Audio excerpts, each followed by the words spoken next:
আউযুবিল্লাহি মিনাশ শাইতানির রাজিম বিসমিল্লাহির রহমানির রহিম। আজকে আমরা মানসিক প্রশান্তির অন্বেষা বইয়ের পঞ্চম পর্ব ছোট্ট একটি কথা বলবো।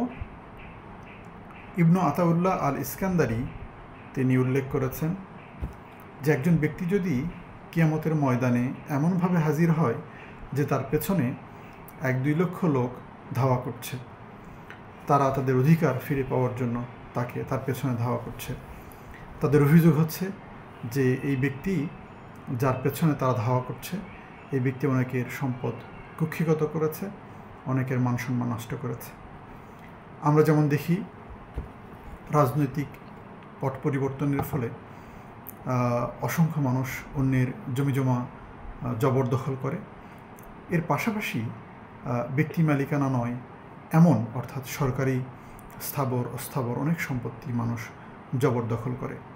তো আদতে যেটি সরকারের বলে আমরা জানি, তার মধ্যে সংশ্লিষ্ট দেশের সকল মানুষের অধিকার যুক্ত আছে।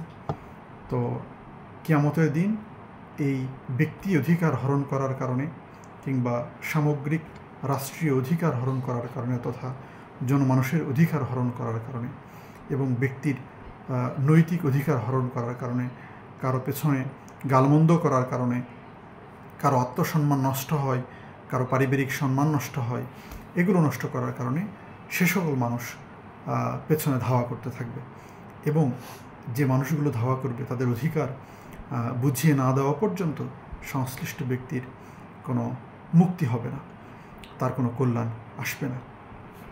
আজকে পবিত্র মক্কা শরীফে ইয়মে আরাফা ছিল, সকলেই সেখানে কল্যাণের জন্য গেছেন। আমরা আগেও দেখতাম আমাদের এই বাংলাদেশে মানুষজন গরু, ছাগল, মহিষ সহ অন্যান্য প্রাণী কোরবানি করত এবং সকলেই বাজারে পশু ক্রয়ের জন্য যায়। এখনও মানুষ পশু ক্রয়ের জন্য যায়, তবে আগের পশু কেনা এবং এখনকার পশু কেনার মধ্যে একটি পার্থক্য আছে বলে অনেকে মনে করেন। আগে মানুষ পশু কিনতে যেত, অথচ তাদের হৃদয়ে ছিল আল্লাহ ভীতি, আল্লাহর ভালোবাসা পাওয়ার জন্য, আল্লাহর নৈকট্য লাভের জন্য তারা পশু ক্রয় করতে যেতেন। তারা বারবার সেই আল কোরআনের আয়াত মনে করতেন যে লাইয়ান আল্লাহ লুহুমুহা ওয়ালা দিমাউহা ওয়ালাকিন ইয়ানালুহু তাকওয়া মিনকুম। সেই তাকওয়া অর্জনের জন্য পরিশুদ্ধ হৃদয়ে তারা বাজারে যেত পশু ক্রয় করার জন্য। কিন্তু আজকের দিনে সেই তাকওয়ার বড়ই ঘাটতি দেখা দিচ্ছে এবং মানুষ চারিদিকে তার প্রবৃত্তির অনুসরণ করছে। আল কোরআনের একটি আয়াতে এসেছে, আল্লাহ তাআলা সেখানে চমৎকার করে বলেছেন যে তোমরা তোমাদের প্রবৃত্তির অনুসরণ করো না। এছাড়াও একটি আয়াতে এসেছে ওয়ালা তুতি মান আগফালনা কলবাহু আন যিকরিনা ওয়াত্তাবা হাওয়াহু ওয়া কানা আমরুহু ফুরতা, যে তুমি সেই ব্যক্তির অনুসরণ করো না যার হৃদয়কে আমি আমার স্মরণ থেকে গাফেল করে দিয়েছি, অমনোযোগী করে দিয়েছি। আর সেই ব্যক্তিকেও তুমি অনুসরণ করো না যে তার প্রবৃত্তিকে অনুসরণ করে, তার মনের খেয়াল খুশিকে অনুসরণ করে, তার বোধ শক্তিকে সে কাজে লাগায় না, বরং মনে যা চায় সে গড্ডালিকায় প্রবাহ সেভাবেই চলে, অন্যায়, অশ্লীল, অনৈতিক এগুলোর বিচার করে না।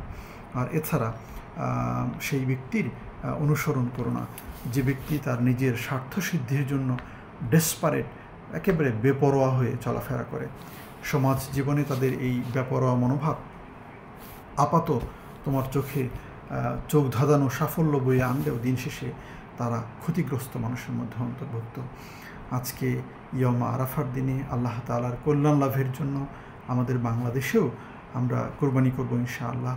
আমরা যেন সেই প্রত্যাশিত তাকওয়া অর্জনের জন্য আমরা কাজ করতে পারি, আল্লাহ তাআলার ইবাদতে আমরা অংশগ্রহণ করতে পারি, তার মধ্যে যেন রিয়া উন্নাস তথা মানুষকে দেখানোর ভাবনা না আসে, বরং আমাদের আত্মিক কল্যাণ এবং পরিশুদ্ধি অর্জনের পাথেও যেন হয়। তার কারণ দিন শেষে আমরা যদি মানসিক প্রশান্তি লাভ করতে না পারি আমাদের ইবাদতের মধ্য দিয়ে, তাহলে সেই ইবাদত পরকালেও কোনো কল্যাণ বয়ে নিয়ে আসবে না।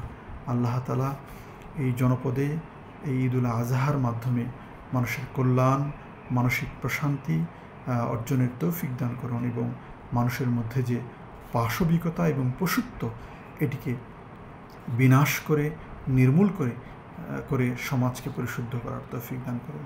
সকলকে ধন্যবাদ।